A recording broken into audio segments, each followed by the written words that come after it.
తిలక్పూర్ అనే ఊళ్ళో శివపాల్ అనే బ్రాహ్మణుడు తన భార్య సత్యవతితో పాటు జీవించేవాడు. వాళ్ళిద్దరూ విష్ణు భగవానుడు తులసీమాతకు పరమ భక్తులు. ప్రతిరోజు సూర్యోదయం కన్నా ముందరే లేచి నదిలో స్నానం చేసి పూజ చేయడం, తులసీమాత కథ చెప్పుకోవడం వారి నియమంగా ఉండేది. ఒక్కరోజు కూడా ఆ నియమాన్ని తప్పేవారు కాదు. ఓం భూర్భువస్వః తత్సవితుర్వరేణ్యం భర్గో దేవస్య ధీమహి ధియో యో న ప్రచోదయాత్. హే తులసీమాత, నీ కృప మాపై ఎల్లవేళలా కురిపించు. ఏది ఎలా ఉన్నా మమ్మల్ని నీ భక్తి నుంచి దూరం చేయకు తల్లి. శివపాల్కు వివాహం జరిగి 15 ఏళ్లవుతుంది. కానీ వాళ్లకు ఇంకా పిల్లలు కలుగలేదు. కానీ అతనికి ఏమంత బాధగా లేదు. ఎందుకంటే అతనికి తులసిమాత పైన అమితమైన విశ్వాసం ఉండేది. కానీ అతని భార్య సత్యవతి మాత్రం ఈ విషయంపై బాధపడేది. మన పెళ్ళై 15 ఏళ్లయింది, కానీ తులసీమాత ఇంతవరకు మనకు సంతాన భాగ్యం కలిగించలేదు. ఏం పర్వాలేదు సత్యవతి, తులసీమాత తప్పకుండా మన కోసం ఏదో ఒక మంచి విషయం ఆలోచించే ఉంటుంది. ఆమెపై నమ్మకం కోల్పోవద్దు. నాకు కూడా ఆమెపై ఎంతో విశ్వాసం ఉందండి. కానీ సంతానం కోసం తప్పిస్తున్నా నా మనసుకు ఎలా సర్ది చెప్పను? నీకు ఎలాంటి సంతానం కావాలి? ఆ తులసీమాతే నాకు కూతురిగా పుడితే బావుంటుందని నా కోరిక. మన జీవితం ధన్యమవుతుంది. కానీ ఇది సంభవమా? సత్యవతి తులసీమాత తనకు కూతురిగా పుట్టాలని ఎప్పుడూ కలలు కనేది. ఒకరోజు వాళ్ళిద్దరూ నదిలో స్నానం చేసి పూజ చేసి వస్తుండగా ఒక చిన్నపిల్ల మాటలు వినిపిస్తాయి. అమ్మా, నాన్న. శివపాల్ ఆగి, అరే, ఎవరు మాట్లాడుతున్నారు? సత్యవతి, నీకు కూడా ఏమైనా మాటలు వినిపించాయా? అవునండి, ఎవరో చిన్న పాప పిలిచినట్లు అనిపించింది. ఎవరినైనా పిలుస్తోందేమో. మనల్నెవరు పిలుస్తారు? ఇలా అనుకొని వాళ్ళిద్దరూ నడుస్తుంటారు. ఇంతలో మళ్ళీ ఆ మాటలు వినిపిస్తాయి. అమ్మా, నాన్న, మీకు నా గొంతు వినిపించటం లేదా? నా కోసం ఆగండి. అరే, మళ్ళీ ఆ పాప మాటలే వినిపిస్తున్నాయే. అవును, ఎవరిని పిలుస్తోందో? శివపాల్, సత్యవతి వెనక్కు తిరిగి చూస్తారు. ఇక్కడ ఎవ్వరూ లేరే, ఎవరై ఉండవచ్చు? ఇంతలో ఒక చిన్న పాప వాళ్ళ ఎదురుగా వస్తుంది. అమ్మా, నాన్న, నేనే మిమ్మల్ని పిలుస్తున్నాను. కానీ నువ్వెవరమ్మా? మమ్మల్ని ఎందుకు పిలుస్తున్నావు? అది కూడా అమ్మా, నాన్న అని. నా పేరు తులసి. నాన్న, నన్ను కూడా మీతో పాటు మీ ఇంట్లో ఉండనిస్తారా? తులసి, నువ్వెంత ముద్దుగా ఉన్నావు. నేను నిన్ను ఒళ్ళో కూర్చోపెట్టుకుంటానమ్మా. కానీ నువ్వు మాతో ఎందుకుంటావు? ఎందుకంటే మీ ఇద్దరిని నేను నా తల్లిదండ్రులు అనుకుంటున్నాను. కానీ ఎందుకమ్మా? మీ అమ్మా నాన్న ఏరి? సమయం వచ్చినప్పుడు మీకంతా చెప్తాను. అప్పటి వరకు మీకు ఇబ్బంది లేకపోతే నన్ను మీతో ఉండనివ్వరా?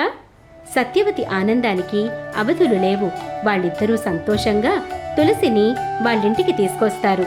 తులసిని ఎంతో ముద్దుగా చూసుకుంటారు. ఆమెను చూసే వాళ్ళ రోజు ప్రారంభించేవారు. తులసికి సంతోషం కలిగించే పనులు చేసేవాళ్ళు. అమ్మా, ఈరోజు పూరీ పాయసం తినాలనుంది. చేస్తావా అమ్మా? తప్పకుండానమ్మా, నీకోసం నా ప్రాణాలే ఇస్తాను.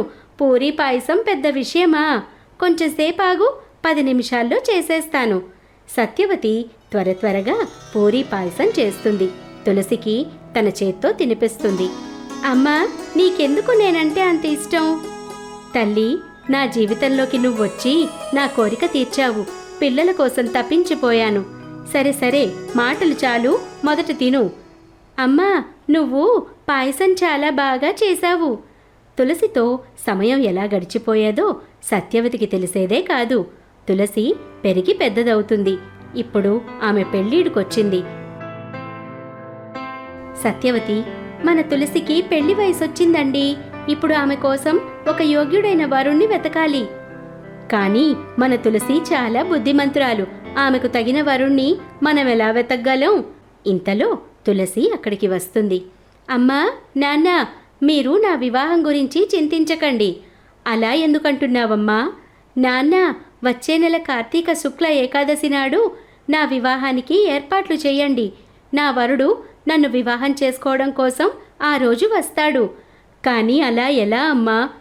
అప్పుడప్పుడు నువ్వొక అంతర్యామిలా కనిపిస్తావు, ఏదో దేవలోకం నుంచి వచ్చినట్లు. లేదు లేదు, నువ్వు నా ముద్దుల పాపవి. నా కళ్ళ ముందర నుంచి నిన్ను ఒక్క క్షణం కూడా దూరం చేసుకోలేను. నీకు పెళ్ళెలా చెయ్యను? నువ్వు లేకుండా నేను బ్రతకలేను. అయ్యో అమ్మా, ఏం మాట్లాడుతున్నావు? నీ నుంచి దూరంగా ఎక్కడికి వెళ్ళను. ఎప్పుడూ నీ దగ్గరే ఉంటాను. కాలం గడుస్తుంది. కార్తీక శుక్లపక్ష ఏకాదశి వస్తుంది. తులసి తల్లిదండ్రులు పెళ్లికి అన్ని ఏర్పాట్లు చేస్తారు. తులసి కూడా పెళ్లి కూతుర్లా అలంకరించుకుంటుంది.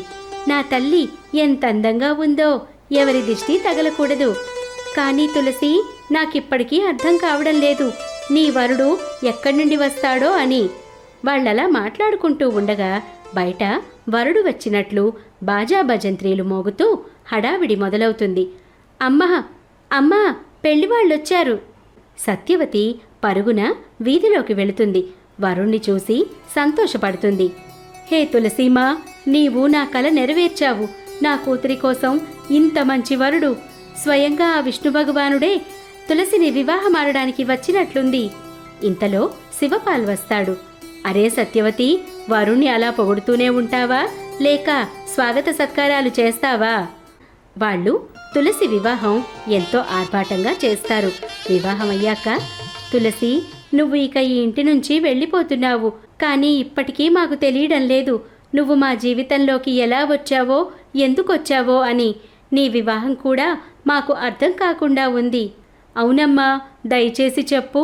అప్పుడు తులసి భగవాన్ విష్ణు శాలిగ్రామ రూపంలో ప్రకటితమవుతారు. అమ్మా, ఇదే నా అసలైన రూపం. నేను నీ కూతురిగా పుట్టాలని నువ్వనుకునేదానివి కదా. నీ కోరిక తీర్చడానికే నేను ఇలా వచ్చాను. మా జీవితం ధన్యమైందమ్మా. నీ సేవలో ఏదైనా లోపం ఉంటే మమ్మల్ని క్షమించమ్మా. కూతురిగా నాపై మీరు చూపించిన ప్రేమకి ధన్యవాదాలు. మీ నిజమైన భక్తికి మెచ్చాము. అందుకే మీకు జీవితంలో ఎలాంటి లోటు రాకుండా వరమిస్తున్నాము. మీరిద్దరూ ఎల్లప్పుడూ ఆరోగ్యంగా ఉంటారు. భగవాన్, మా జీవితం ధన్యమైంది. మా అమ్మాయి తులసి లేకుండా బ్రతకడం చాలా కష్టం. అమ్మా, నాన్న, మీరు నన్నెప్పుడు పిలిచినా వెంటనే వస్తాను. మాకిక ఈ జీవితం ఎందుకు? మాకు ముక్తిని ప్రసాదించమ్మా. మీరు ఇక్కడే ఉండి అందరిలోనూ భక్తి కలిగేలా చెయ్యండి. అందరూ మంచి మార్గంలో నడిచేలాగా ప్రేరణనివ్వండి. అంత్యకాలంలో నేనే మిమ్మల్ని తీసుకువెళ్ళడానికి స్వయంగా వస్తాను. ఇలా చెప్పి తులసీమాత, భగవాన్ శాలిగ్రామ్ అక్కడి నుంచి అంతర్ధానమైపోతారు.